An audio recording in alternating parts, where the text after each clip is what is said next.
tutti, bentornati sul canale, bentornati alla rubrica Sfogliando gli album. Ve l'avevo detto che saremmo partiti con gli anni 80, beh del resto erano finiti gli anni 70. Partiamo con la stagione 79-70, siamo a cavallo ovviamente tra anni 70 e anni 80, questo bellissimo album della stagione 79-70. Adesso andremo in breve a vedere 79-80, ovviamente non 79-70.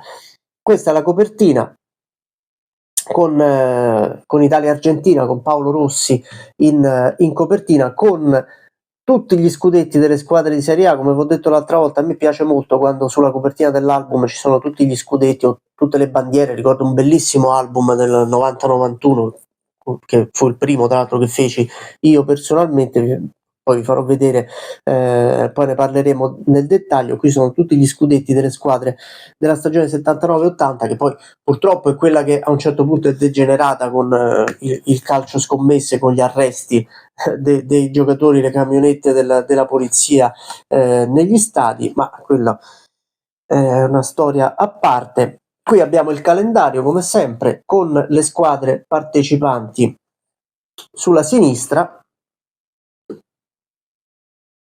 e la particolarità, direi, che ho notato delle figurine è che erano leggermente più piccole. Proprio la figurina in realtà era più piccola per lasciare spazio alla mascotte e allo scudetto, e anche al colore, sembra un po' la maglia disegnata. Vi faccio vedere su ogni figurina dei calciatori un pochino più piccole come dimensioni rispetto al solito, un po' come l'ultimo che vi avevo fatto vedere. Qui c'è l'Ascoli che era in Serie A, qui c'è la foto della squadra con lo scudetto, la storia della squadra che viene scritta. Poi abbiamo l'Avellino che è al suo secondo anno in Serie A, il primo l'anno precedente 78-79, questo è il secondo anno dell'Avellino in Serie A. Ve lo faccio vedere, eccolo qui, squadra storica che è stata in Serie A praticamente per tutti gli anni 80 fino all'87-88, poi non si è più rivista. Vi avevo portato anche il video con l'ultimo anno dell'Avellino in Serie A, potete andarvelo a rivedere. Qui abbiamo il Bologna, che fu una delle squadre più coinvolte nel calcio scommesse, come poi raccontato nel libro di Carlo Petrini, che vedete qui nella foto. Petrini era tra l'altro a fine carriera, quindi era tra le riserve. Questo è il Bologna.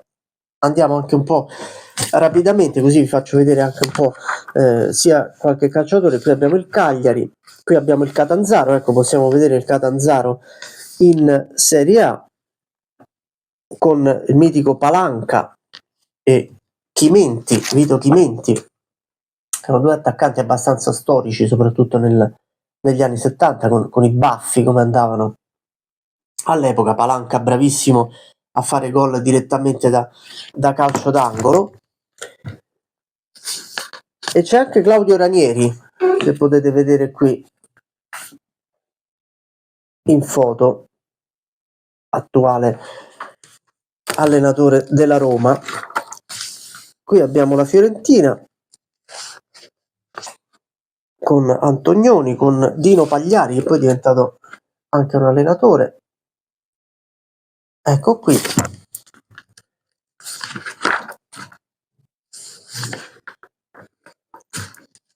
Adesso vi faccio vedere anche qualcos'altro. Diciamo, ecco, qui c'è una particolarità, perché nel Milan ci sono tutti i giocatori con la maglia a strisce strette,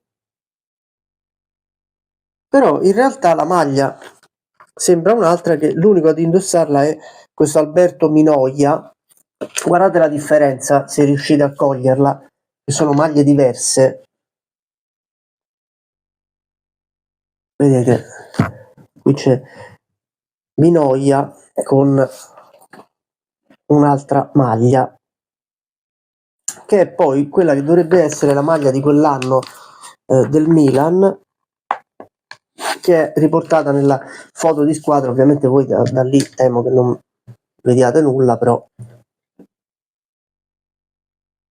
provo a mostrarvela lo stesso, non so perché fu fatta, c'è anche Capello qui nel Milan. Qui abbiamo il Napoli, abbiamo il Perugia, adesso vi faccio vedere rapidamente, ecco il Pescara che ci avete chiesto l'altra volta. Qui il Pescara con la maglia bellissima che vi dicevo l'altra volta, blu, non la classica maglia a strisce bianco-azzurre, ma la maglia blu, addirittura avevano fatto la foto proprio con quella maglia, tutte le figurine e le foto dei calciatori con quella maglia lì. C'è anche Massimo Silva che poi tante volte è stato allenatore del Pescara. La Roma con una maglia molto particolare con i contorni bianchi,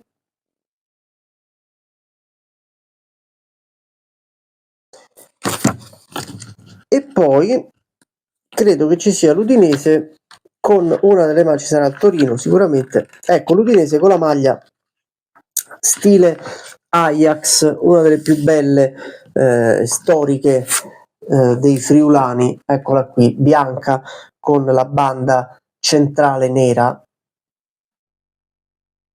e qui potete osservarla anche nella foto di squadra,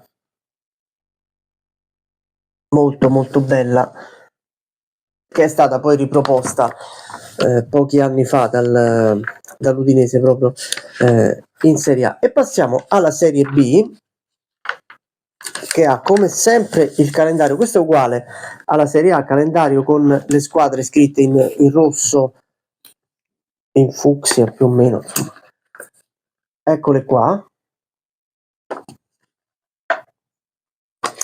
E poi abbiamo le squadre con una particolarità abbastanza evidente, che ci sono 4 giocatori per ogni figurina, c'è una pagina per ogni squadra, quindi non 2, però ci sono le figurine un po' più piccole e vediamo rapidamente se c'è anche qualche squadra particolare. Brescia, Cesena, qui ci sono le storie delle stelle della Juventus, Como, Genoa, Lecce, abbiamo il Matera in Serie B. Ecco, quando ho parlato del Matera, che fine ha fatto il Matera, ecco qui la foto del Matera in Serie B, suo anno storico fra i cadetti, eccolo qui il Matera con la maglia blu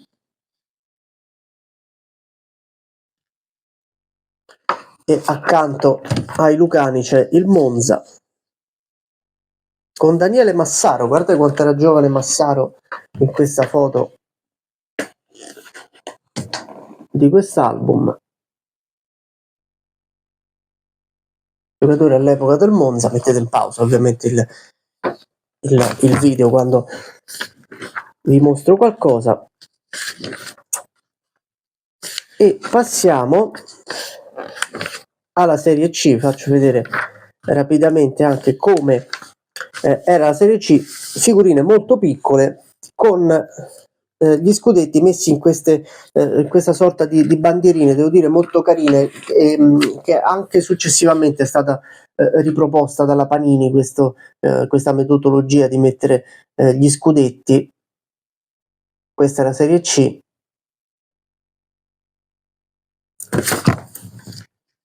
(79-80), vediamo qualche squadra. Intanto c'è la Cremonese in Serie C, c'è il Sant'Angelo di Sant'Angelo Lodigiano, c'è il girone B qui con l'Ancona, ancora denominata come Anconitana, con il Livorno, con il Foggia. Ecco qui anche il girone B. E insomma questa è la Serie C della stagione 79-80. Abbiamo anche la C2 solo con gli scudetti. Questa è una particolarità che poi, tra l'altro, poi ne parleremo quando parleremo degli anni, fine anni 80, inizio anni 90. Qui c'era la Serie C2. All'inizio degli anni 90 c'era solo la C1, c'era la Serie C1 con lo scudetto e la figurina della squadra, ma non c'era la C2, non era praticamente neanche menzionata. Poi più o meno dalla metà degli anni 90 c'era la C2 solo con gli scudetti, esattamente come qui. Io vedo delle squadre abbastanza che sono abbastanza decadute. Poi successivamente la Cerretese, Pietrasanta erano, pensate, in Serie C, Arona, Aurora Desio, addirittura ci sono delle squadre che fatico persino io a conoscere. Faccio vedere, eccole qui. Girone B, arrivavano addirittura al girone D, quindi c'è il girone C. Vediamo se c'è qualche squadra. Ci sono queste squadre di Roma, Almas Roma e Banco di Roma,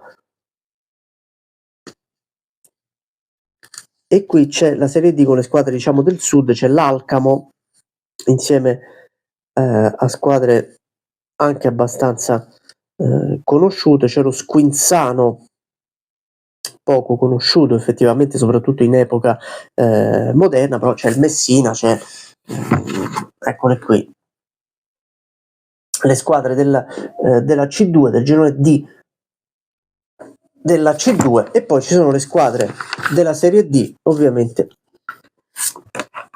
menzionate qui, e in più nella pagina successiva ci sono le coppe.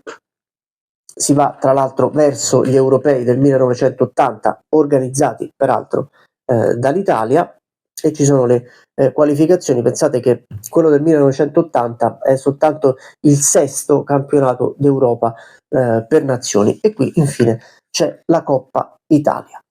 Questo era l'edizione dell'album 79-80. Abbiamo finito gli anni 70 e iniziato a sfiorare gli anni 80. Dalla prossima puntata inizieremo davvero a immergerci negli anni 80, partendo dall'inizio degli anni 80, arrivando poi fino alla fine, dove vi potrò commentare anche alcune particolarità degli album che io stesso feci, perché questi ovviamente non li ho fatti perché non ero neanche nato. Questa è la rubrica Sfogliando gli album, che torna la prossima settimana. Mi raccomando, lasciate like, commenti e iscrivetevi al canale. Tutte queste cose sono sempre gratis.